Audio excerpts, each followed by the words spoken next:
Appcast, que no te lo cuenten. Escúchalo.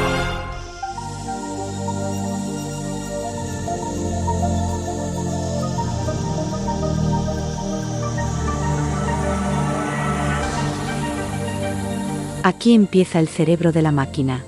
Un podcast de Appcast, con Alejandro Gómez y una voz creada con inteligencia artificial.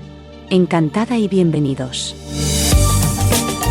¿Qué tal? Muy buenas y bienvenidos al Cerebro de la Máquina, el podcast de Appcast sobre inteligencia artificial.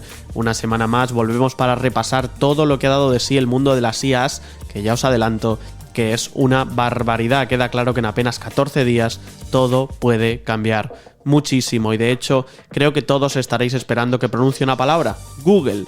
En efecto, hoy va a ser muy protagonista, pero no solo hablaremos de ello, también repasaremos más noticias y nos embarcaremos en otro debate.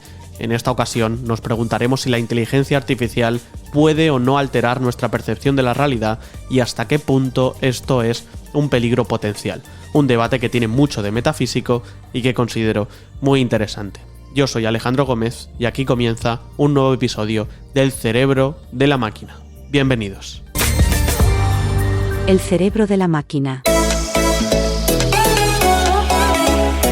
Comenzamos repasando las noticias más destacadas de esta última semana y lo hacemos de la mano de nuestra amiga inteligencia artificial que nos acompaña para conocer toda la actualidad en profundidad. Es la noticia de la semana. Ya está aquí Google Bard, el chat por inteligencia artificial creado por Google y que es una alternativa a ChatGPT. Google Bard no ha sido lanzado de forma oficial, por lo que todavía no tenemos toda la información sobre lo que es capaz de hacer. Lo que sí sabemos es que esta IA del gigante del buscador está basada en la LaMDA, un potente modelo de lenguaje experimental diseñado por Google específicamente para aplicaciones de diálogo. Este modelo llevaba un tiempo en fase de pruebas muy secretas, y solo algunas personas han podido acceder a ellas. Ahora, ya está disponible en algunos países y la novedad es que llega más lejos que ChatGPT. De hecho, vamos a conocer algunas de las cosas que Google Bard puede hacer y no ChatGPT. Y para hacerlo contamos con la colaboración de mis compañeros Marc Trucco y Carlos Rojas.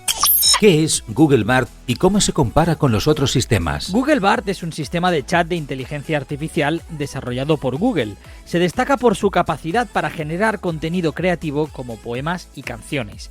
En comparación con ChatGPT y Bing Chat, Bard sobresale en la creación de textos líricos y estructuras más complejas. ¿Cuál es la principal diferencia entre ChatGPT y Bing Chat? La principal diferencia entre ChatGPT y Bing Chat radica en sus enfoques de entrenamiento. ChatGPT se entrena utilizando datos de la web, lo que le proporciona un conocimiento más amplio sobre diversos temas. Por otro lado, Bing Chat se enfoca en responder preguntas específicas utilizando información extraída de la base de conocimientos de Bing. Según el artículo, ChatGPT muestra una tendencia a generar respuestas más largas.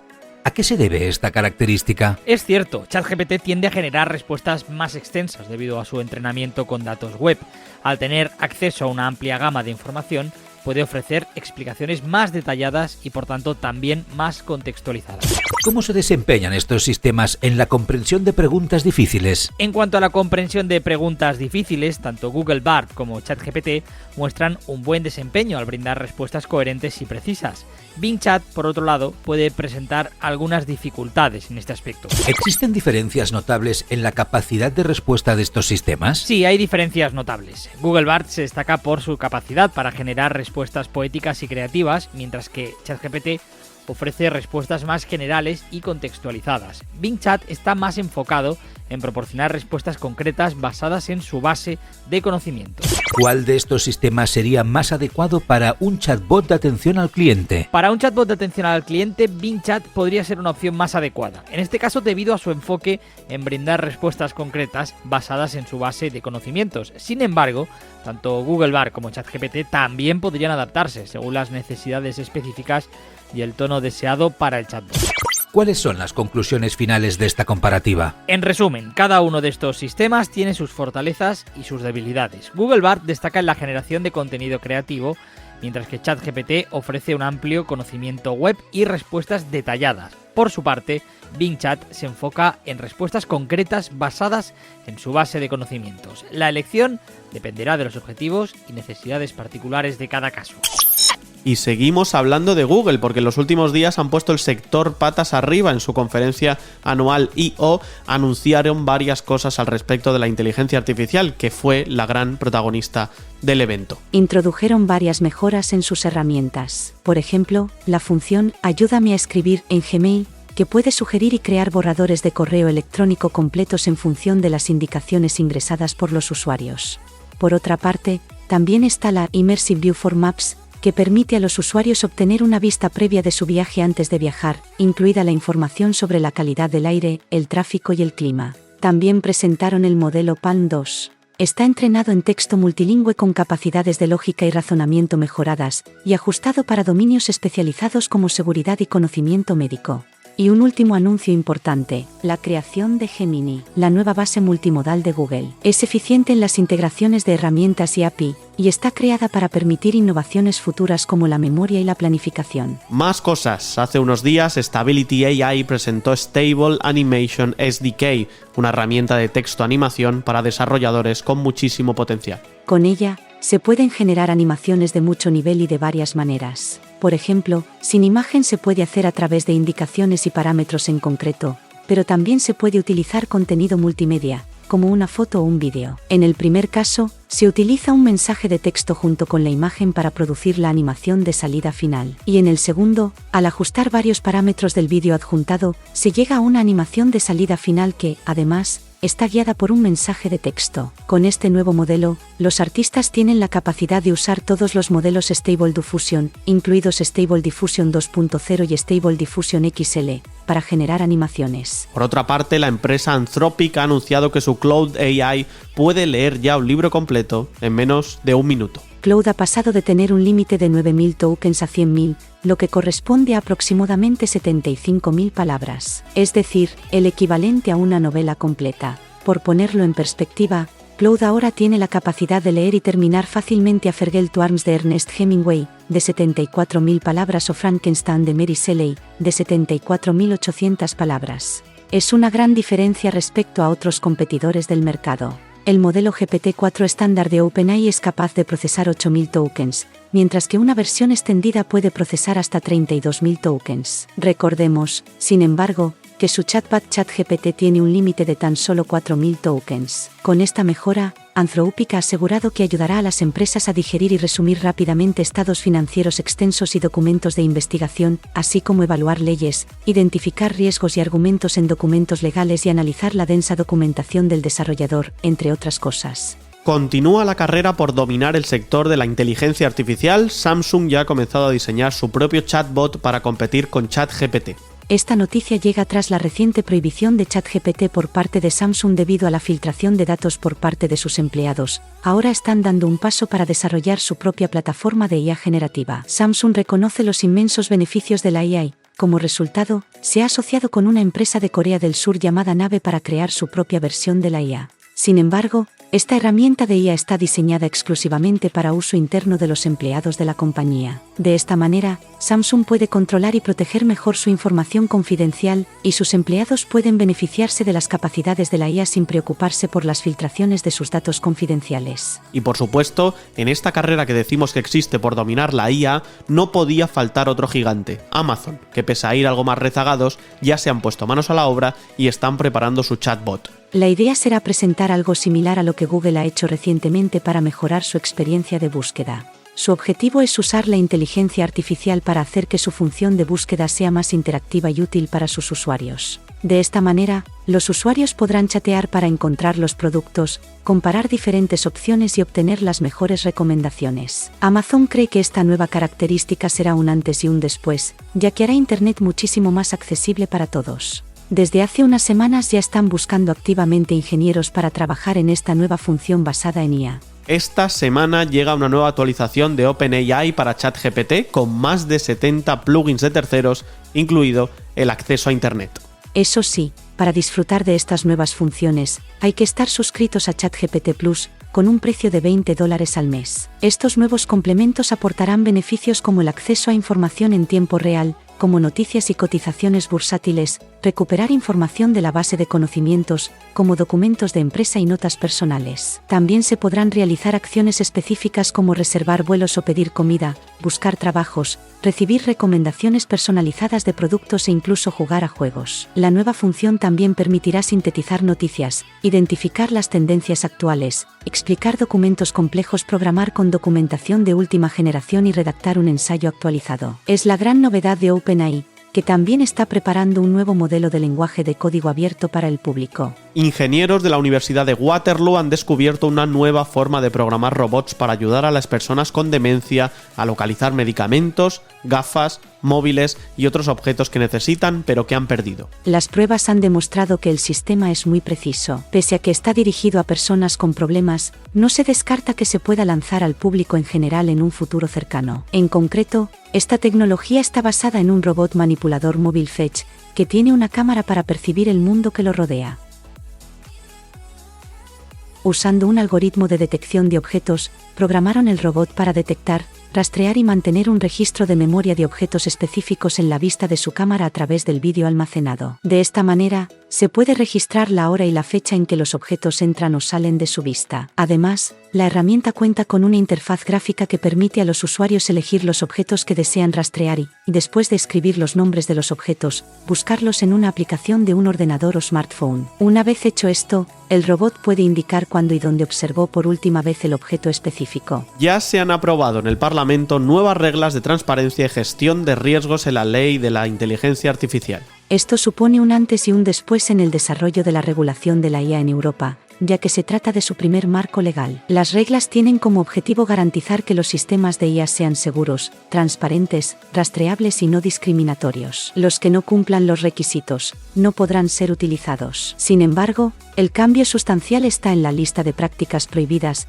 que aumentará de forma considerable. Por ejemplo, los sistemas de identificación biométrica remota en tiempo real en espacios de acceso público, los biométricos que utilizan características sensibles, sistemas policiales predictivos, sistemas de reconocimiento de emociones en las fuerzas del orden, la gestión de fronteras, el lugar de trabajo y las instituciones educativas, y la recolecta indiscriminada de datos biométricos de las redes sociales o imágenes de CCTV para crear bases de datos de reconocimiento facial. Los eurodiputados también ampliaron la clasificación de áreas de alto riesgo e incluyeron daños a la salud, seguridad, derechos fundamentales o el medio ambiente de las personas. Y la inteligencia artificial ya ha llegado a las unidades de cuidados intensivos de los hospitales. Se trata todavía de pruebas piloto, pero los primeros resultados son satisfactorios. El reto era entrenar a una inteligencia artificial para que examine en tiempo real el estado del paciente y busque opciones de tratamiento. Lo ha logrado el equipo de Clemens Heitzinge, de la Universidad Tecnológica de Viena, así como Razvan Bologhenu y Oliver Kimberger, de la Universidad Médica de Viena. Con la ayuda de numerosos datos de unidades de cuidados intensivos de varios hospitales, los investigadores desarrollaron una inteligencia artificial que ofrece sugerencias para el tratamiento de personas que requieren cuidados intensivos debido a una septicemia. Para ello,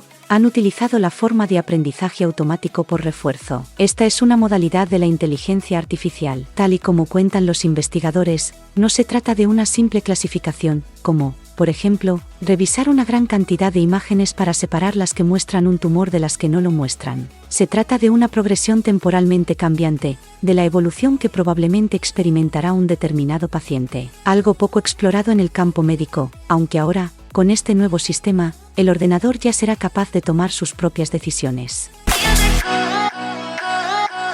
Estás escuchando El cerebro de la máquina.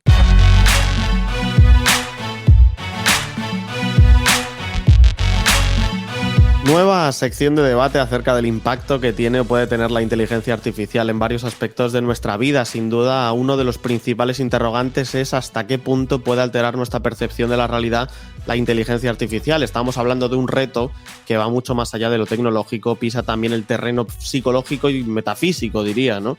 Y para debatirlo contamos con dos expertos, Aleix Hildebrand, psicólogo sanitario y forense con interés en innovación tecnológica e inteligencia artificial. Bienvenido. Bienvenido, muchísimas gracias. Y luego también tenemos por aquí a Sergio Álvarez Napagao, profesor en la Universidad Politécnica de Cataluña, investigador en el BSC, el Centro Nacional de Supercomputación. Muy buenas, Sergio. Hola, buenas.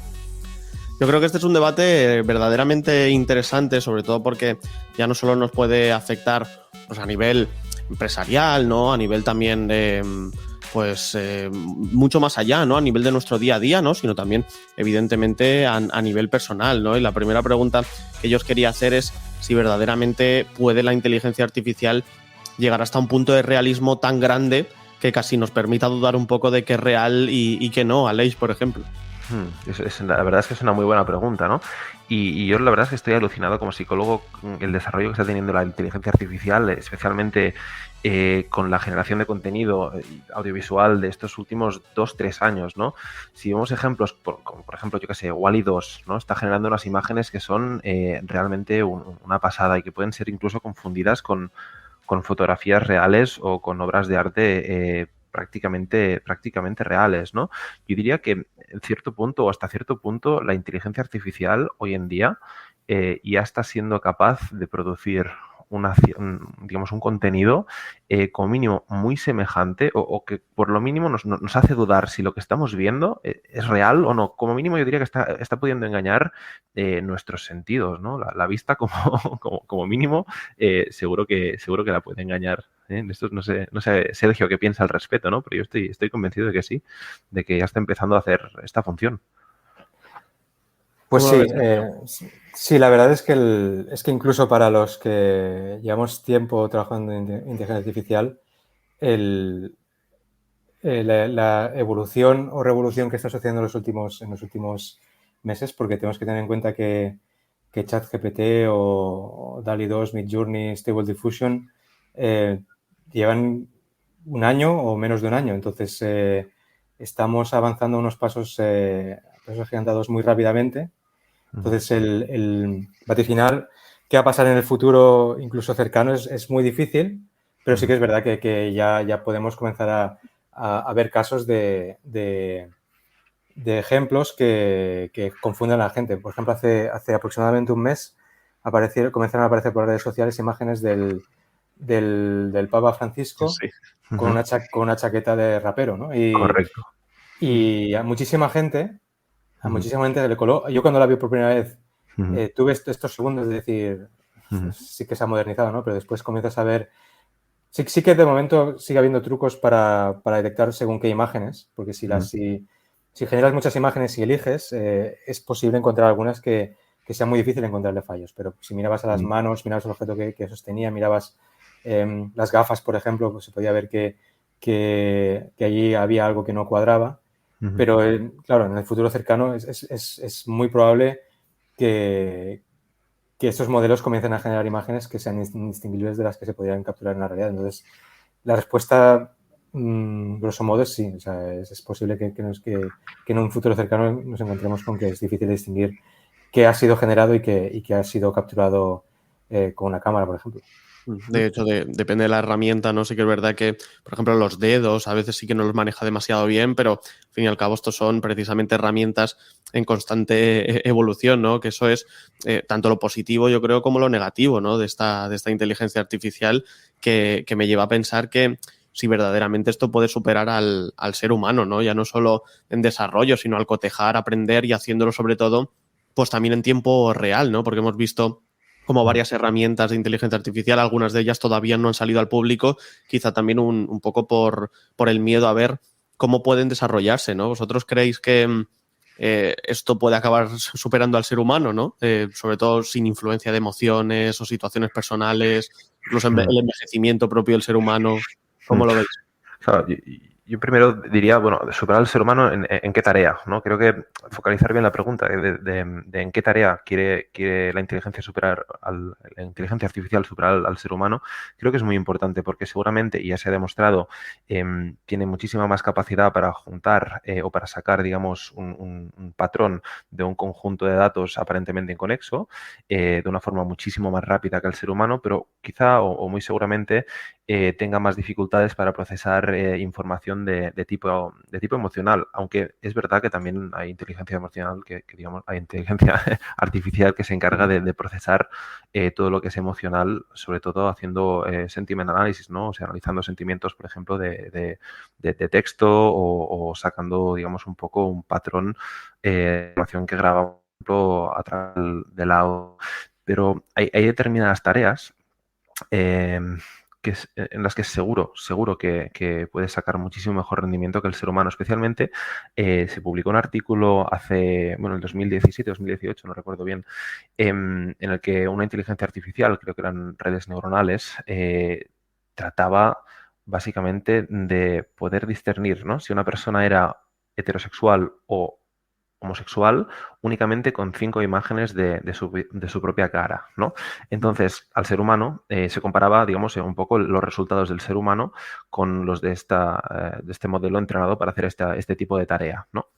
Y es muy curioso porque en todos los casos la inteligencia artificial era capaz de poder prever con mayor grado de certeza si las imágenes que tenía, digamos, en su poder eran de una persona homosexual o una persona heterosexual. Em, y eso lo hacía, no solo lo hacía bien, sino que lo hacía mejor que los humanos, llegando a acertar un 91%, en un 91% de los casos, sobre la preferencia sexual de la persona que tenía, bueno, de las que han sido sacadas las imágenes. En caso de hombres, quiero decir que la inteligencia artificial era capaz de poder decir en un 91% de acierto si un hombre era homosexual o heterosexual únicamente usando 5 imágenes de su cara, ¿no? Cosa que los humanos se ha probado y no somos capaces de hacerlo. O sea, no tenemos ese grado de exactitud. Creo que estamos en el 60 y pico, 70, como mucho, ¿no? Entonces, claro, yo diría, depende del tipo de tarea. Si hablamos de procesamiento de datos, seguro que puede procesar mejor. No sé, Sergio, ¿cómo lo ve esto? Bueno, les puedo dar 2 ejemplos de tareas en las que probablemente aún somos mejores. Hay muchas más, pero os doy 2 ejemplos. Una es el reconocimiento de emociones en base a la cara. Es para los modelos y esto pasa para casi cualquier modelo que ha sido entrenado con muchísimas imágenes. Y aquí estoy hablando de modelos de Microsoft o modelos de Amazon o de Google. Son muy buenos en detectar, por ejemplo, la felicidad, pero son bastante malos detectando algunas emociones como, por ejemplo, la tristeza o la tristeza o incluso la expresión neutral. Entonces, eso dejando al margen que la expresión aparente no tiene por qué ser la expresión real, ¿vale? Pero Claro. sí, jugando la expresión aparente, todavía los modelos que hay a día de hoy del estado del arte todavía no son tan buenos como nosotros detectando ese tipo de emociones. Y hay otro ejemplo de un investigador que es Chollet, que es quien creó Keras, que es una librería de redes neuronales bastante popular, que se llama Abstract and Reasoning Challenge, que es básicamente una tarea que es de, pues tienes rejillas de cuadrados de colores y tienes que detectar patrones. Y la idea es que tú lo puedes entrenar con juegos de pruebas públicos, pero hay tareas que están ocultas y esas son las que se utilizan para probar la validez de los modelos. Y es un challenge, es un desafío que todavía no ha sido resuelto. Y eso da a entender que aún tenemos una cierta capacidad de abstraer, una capacidad de resolver tareas basadas en patrones que los modelos basados en redes neuronales o en cualquier otro tipo de aprendizaje automático no son capaces de resolver. ¿No? Verdaderamente interesante, desde luego, ¿no? Que eso también me hace pensar quizá, pues, una posibilidad, ¿no? Esa que te ponen casi distópica, las series, películas, ¿no? De si se puede generar una conciencia por parte de la inteligencia artificial, ¿no? Si puede generar precisamente la inteligencia artificial sentimientos u emociones. Pero lo que yo os quiero preguntar sobre todo es hablando de las expresiones faciales, ¿no? Y hablando de las caras y demás.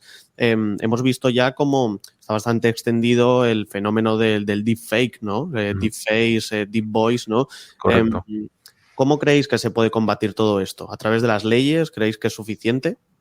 La verdad es que es una muy buena pregunta.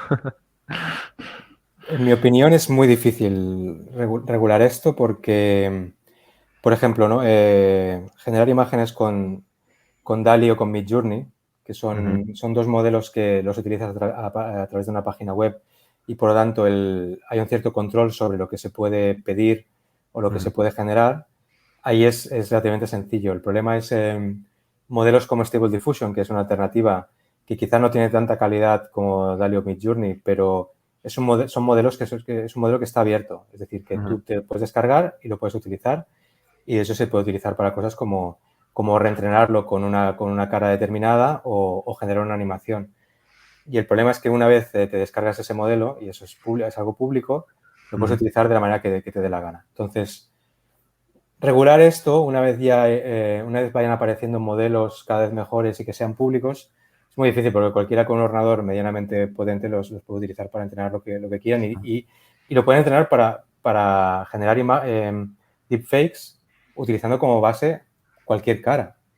Solo que tengas 2, 5, quizá 10 imágenes de una persona, ya puedes generar un deepfake o una imagen basada en esa persona. Y eso es muy difícil de regular. Sí, yo también pienso que va a ser muy difícil de regular, especialmente porque yo creo que esto avanza a dos ritmos muy diferenciados, ¿no? La legislación avanza a un ritmo muchísimo más lento, que creo, no soy experto, ¿no? Pero creo que avanza a un ritmo muchísimo más lento que la innovación, ¿no? Entonces la innovación, últimamente, estos últimos años hemos visto unas mejoras absolutas y muy, digamos, muy prometedoras, ¿no? Entonces creo que la legislación va un poco por detrás, ¿no? Y si a la larga se va a poder regular o no, yo creo que es una pregunta difícil de responder. Seguramente se intente de alguna forma, pero estoy completamente de acuerdo con Sergio de que es una cuestión que es muy compleja, ¿no? Especialmente cuando básicamente estos modelos pasan a ser open source, se pueden usar prácticamente por y para todo el mundo y entonces ya es de una regulación, y diría, extremadamente compleja. Sí, de hecho el otro día salía Sam Altman, que es el consejero delegado de OpenAI, sobre todo en declaraciones en el Senado, ¿no? Diciendo que se pedía regular la inteligencia artificial porque podía ser peligrosa, ¿no? Que es curioso, ¿no? O extraño que un directivo pida que se establezcan precisamente leyes que limiten su actividad, ¿no? Para hacer cosas, y esto yo no sé si es una medida disuasoria o quizás un problema real, ¿no? Que tendremos que ir viendo, y yo creo que en no mucho tiempo vamos a poder verdaderamente comprenderlo. Pero también quiero hablar de otro apartado, digamos, que serían también las implicaciones éticas, ¿no? Al final tú generas imágenes y vídeos falsos, son muy difíciles de distinguir de los reales. Entonces, ¿hasta qué punto eso puede perjudicar en el día a día a nosotros, Sergio, por ejemplo? Hay muchísimas ramificaciones. Por ejemplo, hay ramificaciones desde el punto de vista de que estos modelos están entrenados con imágenes generadas por los humanos y, por lo tanto, adolecen de los mismos sesgos que puedan tener las personas que hayan generado estas imágenes. Entonces, se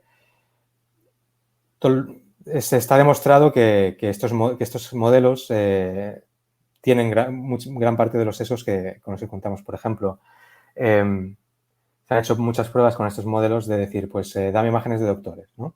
Y el 95% de las imágenes generadas son de hombres blancos y generalmente con barba. O por el otro lado, puedes pedir imágenes de enfermeras, o nurse en inglés, que es una palabra neutral, y te va a dar imágenes que en su gran mayoría, por encima del 90%, van a ser mujeres. Blancas, por cierto. Entonces, claro, esos sesgos se pueden más o menos corregir si los detectas. El problema es que contamos con tantos sesgos en la historia de las imágenes que hemos creado, que es difícil prever con qué sesgos te vas a encontrar. Incluso si tú generas imágenes, no te vas a dar cuenta de los sesgos que están como parte sustancial de las imágenes que se han generado. Por lo tanto, probablemente vamos a estar, si vamos a seguir aumentando el uso de modelos para generar imágenes, vamos a ir, por ejemplo, perpetuando estereotipos basados en esos sesgos. Esa es una de las ramificaciones. Luego hay más, por ejemplo, el uso de generación de imagen o texto para usos nocivos, como puede ser el crear imágenes con una carga política falsas, o textos que expliquen noticias que sean falsas.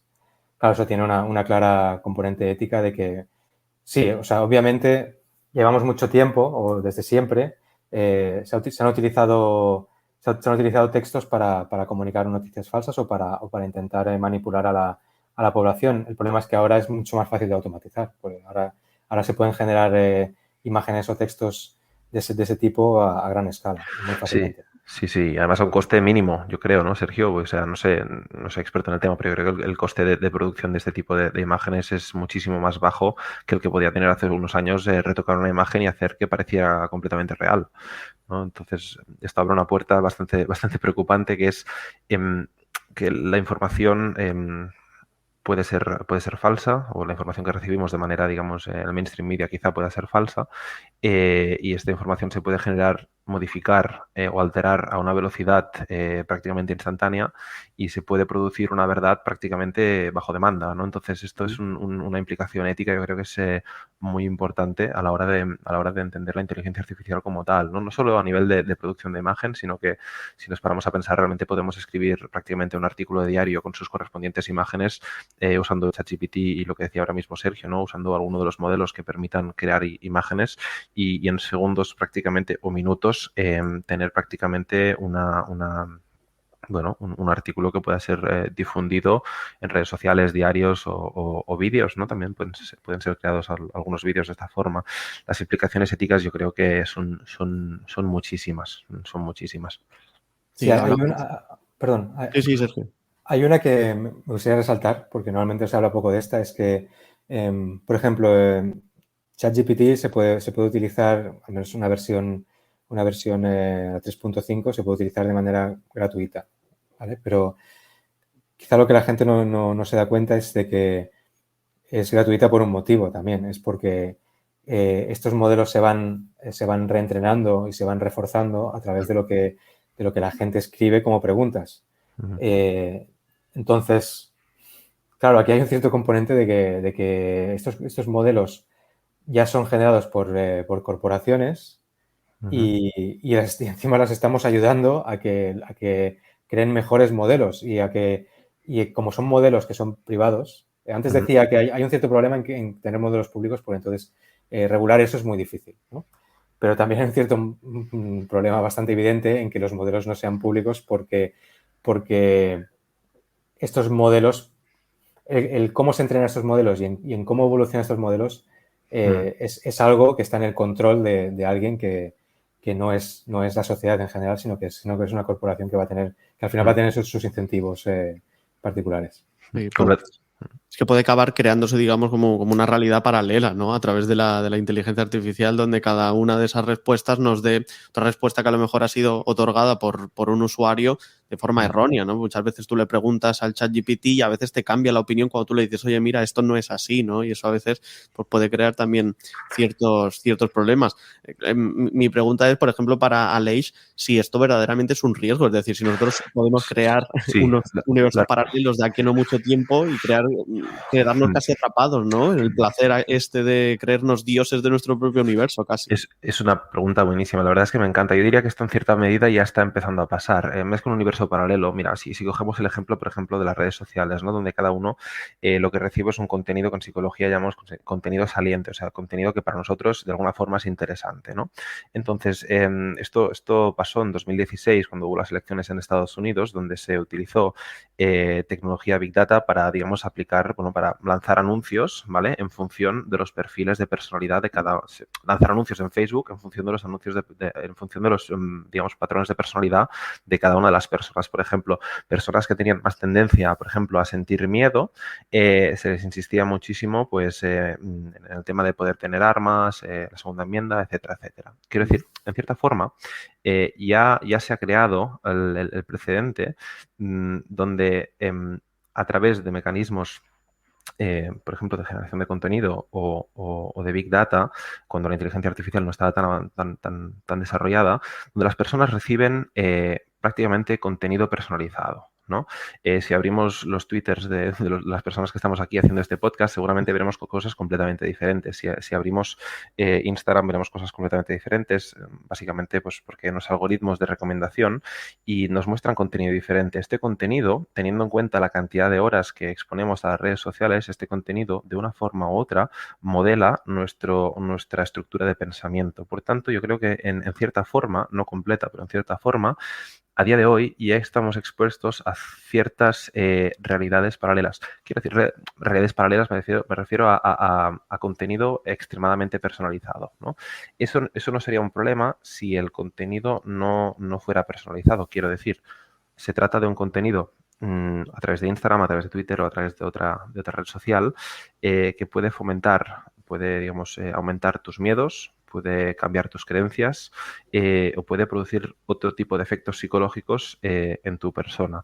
Esto seguramente se facilite cuando estamos hablando de que existe tecnología, ¿no?, como la inteligencia artificial, que permite automatizar este proceso y hacerlo prácticamente a gran escala, ¿no? Entonces, a nivel de universos paralelos, bueno, es una palabra mayor, ¿no? Esa la que decías, ¿no?, de universos paralelos, pero yo creo que sí que hay micromundos emocionales o cámaras de eco, sobre todo ahora mismo en redes sociales, que seguro que la inteligencia artificial, y esto Sergio lo sabrá muchísimo mejor, puede contribuir a aumentar, ¿no?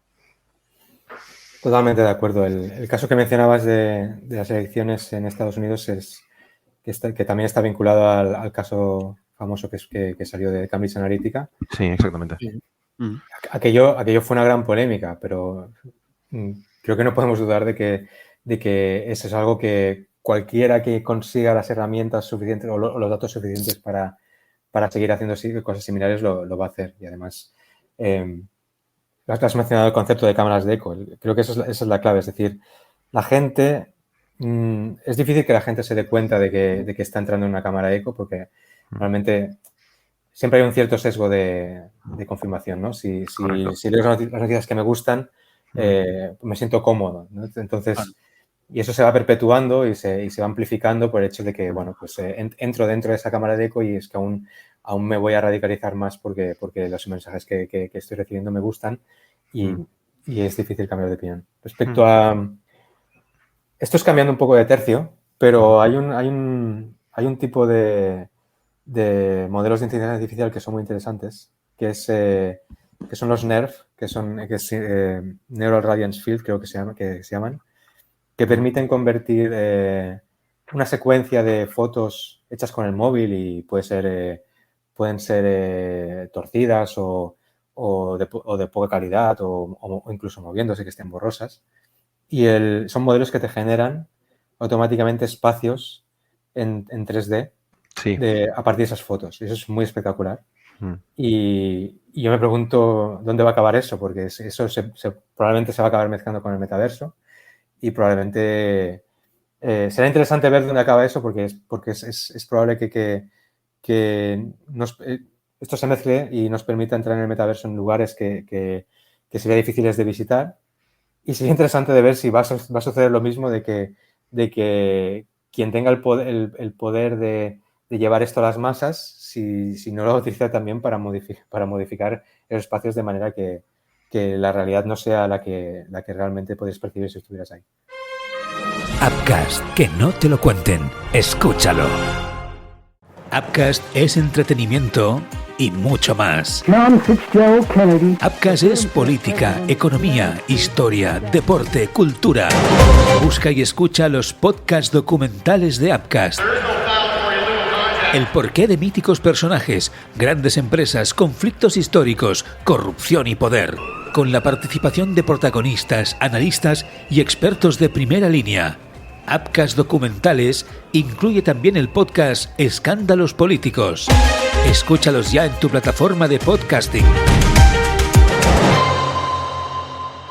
Pon la palabra Appcast en el buscador de tu plataforma de podcasting y conoce todas nuestras producciones. Appcast, que no te lo cuenten, escúchalo.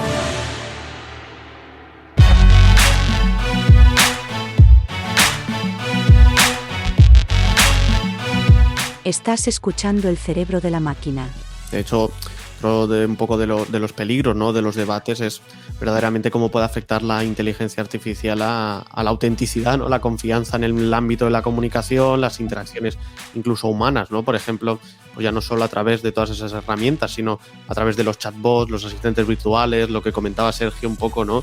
Ese es otro debate también, ¿no?, que tenemos que plantear sobre la mesa, Ley. Sí, bueno, en un mundo como el que estamos viendo ahora mismo, ya el tema de la autenticidad, de la veracidad de la información, obviamente no es un tema que es nuevo en la sociedad, ni muchísimo menos, pero ahora digamos que tenemos, ¿no?, estas herramientas que permiten producir informaciones, bueno, como decíamos antes, ¿no?, perfectamente, o imágenes o textos perfectamente creíbles. Entonces, claro, es difícil, ¿no? Realmente creerse o digamos, procesar de una forma correcta que toda la información que leemos pues es válida, ¿no? Concretamente, cuando hablas de los chatbots, yo creo que aparte de ChatGPT, que realmente es una pasada, dentro de mi conocimiento no sé si hay chatbots que lleguen a este nivel, ¿no? Pero aún queda bastante margen de mejora, ¿no? Notamos fácilmente si estamos hablando con un chatbot o con una persona, pero claro, ahora tenemos ChatGPT encima de la mesa y esto lo ha cambiado todo, o sea, prácticamente nos puede dar toda la información que queramos, bueno, limitada hasta el 2021, como muy bien sabemos, ¿no? Pero nos da esta sensación de irrealidad, de realmente poder como estar casi hablando textualmente, obviamente, pero con una máquina, ¿no? Entonces, esto abre una serie de cuestiones, ¿no? Sobre bueno, si realmente la persona que tenemos delante, por ejemplo, puede percibir si... Imagínate, ¿no? El caso de una persona que está escribiendo texto en ChatGPT, ¿no? Si esa persona puede diferenciar o no las respuestas que recibe que si son de una máquina o no son de una máquina, ¿no? Entonces esto es bastante complejo. Es curioso porque durante varias décadas la esperanza de la inteligencia artificial es que a partir de la lógica o de mecanismos de razonamiento lógico que podríamos llegar a tener máquinas que llegasen pues por ejemplo, a realizar tareas que los humanos podemos hacer y que requieren inteligencia. Entonces es curioso porque parece que hemos abandonado la lógica y ahora estamos entrando en una fase que yo diría que es la de la plausibilidad, ¿no? La de la verosimilitud, que es lo que genera ChatGPT. Son textos que son verosímiles o que tienen la apariencia de que son reales, aunque realmente si te pones a diseccionar bien, puedes descubrir que no son reales. Por ejemplo, en el ámbito científico, puedes pedirle que te escriba un texto científico y te ponga las referencias, ¿no? Y generalmente, bueno, veremos con estas nuevas versiones que se conectan a Internet. Entonces ya lo que digo puede invalidarse rápidamente, es probable, ¿eh? Pero a día de hoy tú puedes generar textos que son científicos y generalmente van a parecer que son reales y además las referencias que te pone pueden parecer reales, pero si te pones a investigar, la gran mayoría de las referencias o de las citas se las inventa. Entonces, yo diría que la mejor herramienta para discernir si lo que nos están diciendo es generado por una IA o no es realmente tener conocimiento de ese tema y saber si lo que te está diciendo es verdad o no. Esa es la mejor herramienta, pero claro, eso a gran escala y para el común de los mortales yo creo que eso es...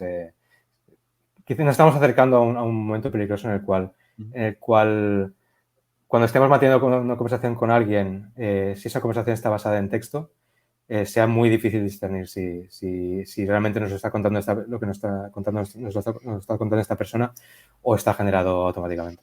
Sí, justamente. Además, cada vez tendemos más, ¿no?, a tener las conversaciones a través de texto, ¿no? O sea, cada vez estamos más en el mismo plano que la inteligencia artificial, quiere decir, a producir conversaciones, bueno, básicamente basadas en texto. Sí, totalmente, ¿no? De hecho, claro, ¿cuál es el papel entonces, pues, de la educación y la alfabetización digital en la era de esta inteligencia artificial, precisamente para ayudar a las personas a discernir entre información real y manipulada, ¿no? ¿Cuál es la importancia de todo ello? Es una buena pregunta. Y de momento no hay una respuesta, al menos por parte de las instituciones no hay una respuesta. Sí que hay instituciones que comienzan a prohibir el uso, pero claro, ¿cómo prohíbes el uso? Porque no te puedes meter en el ordenador privado de la gente para saber si cierto trabajo lo han hecho con ChatGPT o no. Es complicado. Yo veo el uso de ChatGPT en las aulas. Los estudiantes saben que esto existe y se están acostumbrando rapidísimamente a utilizarlo. Quizá hay que cambiar los métodos según los cuales se hace la docencia. Es decir, quizá hay que replantearse la manera en que se enseñan contenidos, la manera en que se evalúan los contenidos, sobre todo. Es complicado porque es una herramienta muy potente que te permite crear cosas que parecen verosímiles y a menos que... es que es muy difícil. Es posible encontrarse errores en los textos que te ayuden a identificar si algo es falso o no, pero no hay herramientas automáticas que te permitan hacerlo. Por lo tanto, porque incluso si a día de hoy tienes una herramienta que te permite detectarlo, que además tienen su margen de error y son márgenes de errores que no son despreciables, claro, dentro de unos meses probablemente esas herramientas tampoco te sirvan, ¿no? Entonces, sí, es una gran incógnita. Desde mi punto de vista es una gran incógnita y es difícil ver cómo acabará esto. Seguramente va a haber que cambiar las maneras por las que se enseñan contenidos y se evalúan. Sí, de hecho hablabas de prohibir, ¿no? Pero quizá no sería prohibir como concepto, sino quizá prohibir ciertas funciones o quizá no debemos limitar un invento con tanto potencial a ley. Claro, es que yo cojo un poquito lo que decía Sergio, ¿no? Porque, mira, yo creo que en realidad los alumnos, pongamos el caso de los alumnos que trabajan hoy en día ya con ChatGPT, ¿no?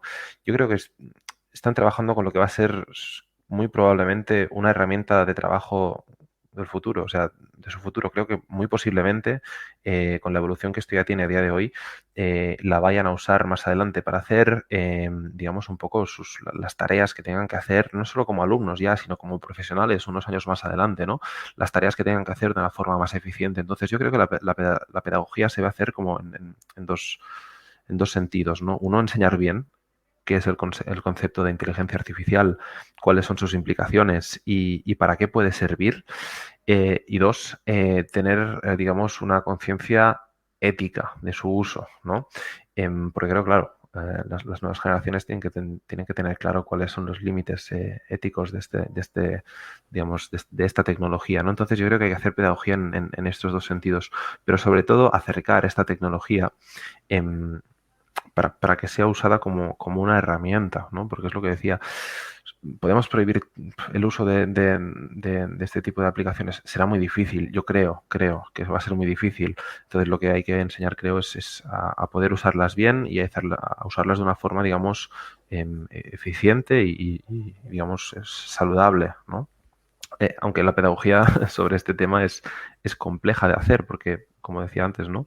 Y como decía Sergio también, avanza tan rápido que es difícil de poder estar al día cuando hay actualizaciones prácticamente semanales o mensuales, ¿no? Totalmente, sí. Estoy totalmente de acuerdo, ¿eh? La pedagogía es un aspecto crucial porque creo que no se habla suficiente a nivel público general, ¿eh? De que esas tecnologías tienen limitaciones y esas limitaciones, si se explican, quizá puedan ayudar a que el uso de estas herramientas sea responsable.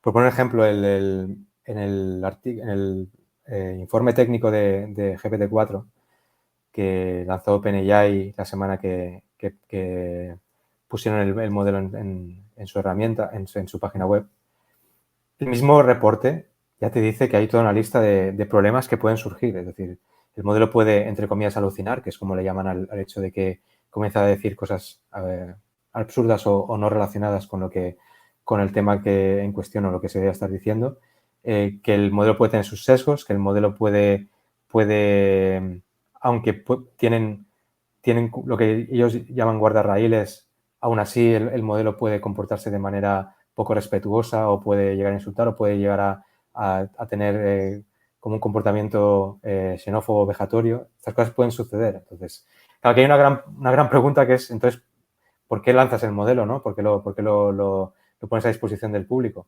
Pero como esto es muy difícil de controlar porque es una empresa privada, entonces pues habrá que hacer pedagogía, sí. Pues ha sido verdaderamente interesante escucharos a ambos respecto a una realidad que es la introducción de la inteligencia artificial en todos los ámbitos de nuestra vida, como esta también puede alterar nuestra realidad. Sergio Álvarez, muchísimas gracias por acompañarnos, que vaya muy bien. Gracias a vosotros. Y también a Aleix Hildebrand, verdaderamente un placer. Gracias también por estar con nosotros. Muchísimas gracias, que vaya bien. Y hasta aquí una nueva edición del Cerebro de la Máquina. Hoy, con un debate muy profundo e interesante, queda claro que este mundo, el de la inteligencia artificial, avanza cada día más rápido y tenemos que estar muy atentos a cómo podemos aprovecharlo al 100%. Nos escuchamos de aquí a 2 semanas. Hasta entonces, que vaya bien.